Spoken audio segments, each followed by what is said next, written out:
with coverage you can count on. This is the Erie News NOWCAST. Good evening, I'm Mike Ruzzi, and thanks for joining us for tonight's edition of the NOWCAST. Masks will now be required in all Pennsylvania schools and daycares, public and private through 12th grade.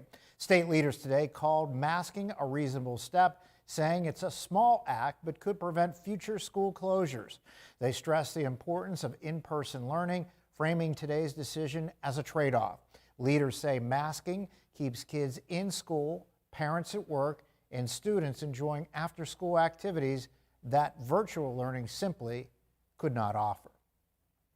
Today's announcement will have sweeping implications in Crawford County as well, where until now, no school districts had mandated masks. In a week, all students will have to wear them. Some parents in Crawford County tell us they don't like the new mandate. They say they want control over whether students wear masks, and they think the state is overstepping this time. Local and state agencies aren't fully following online right-to-know laws. Now that's according to a review from the Pennsylvania Office of Open Records. The office sampled 135 agencies across Pennsylvania, ranging from county governments to school districts and police departments. The review found that 91% of agencies met the basic requirements for posting information on their websites. However, only half of the agencies reviewed had everything required by law listed on their website.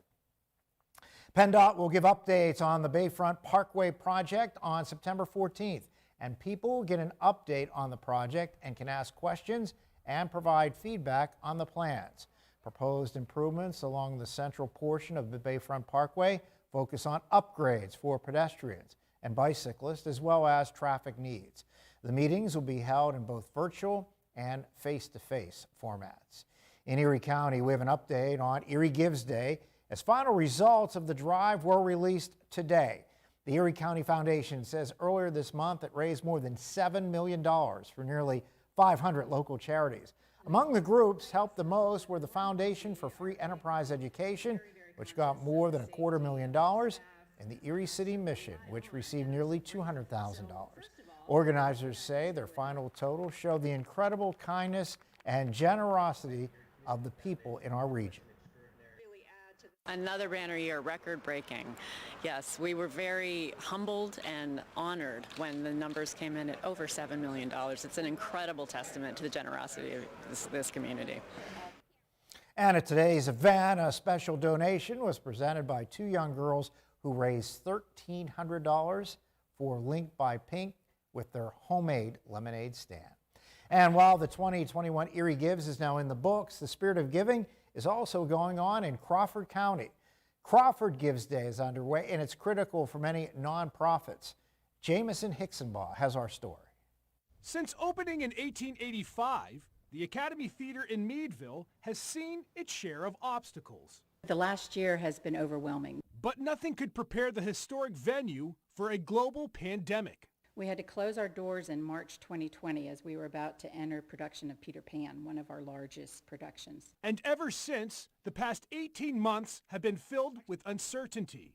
But the Crawford County community has stepped up to help out in a big way. We've had such support from the community, which lets me know that they value this theater. Thanks to this year's Crawford Gives Day, the theater will receive more than $34,000 in donations and counting.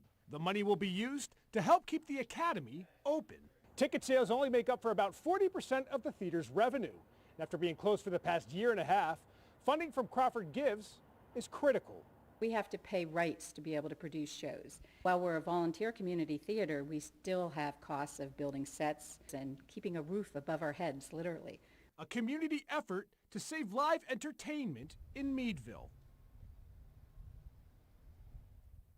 Our Jamison Hicksonbaugh reporting. The Academy Theater is set to host its first performance since temporarily closing always. Patsy Cline will run from October 1st through October 17th.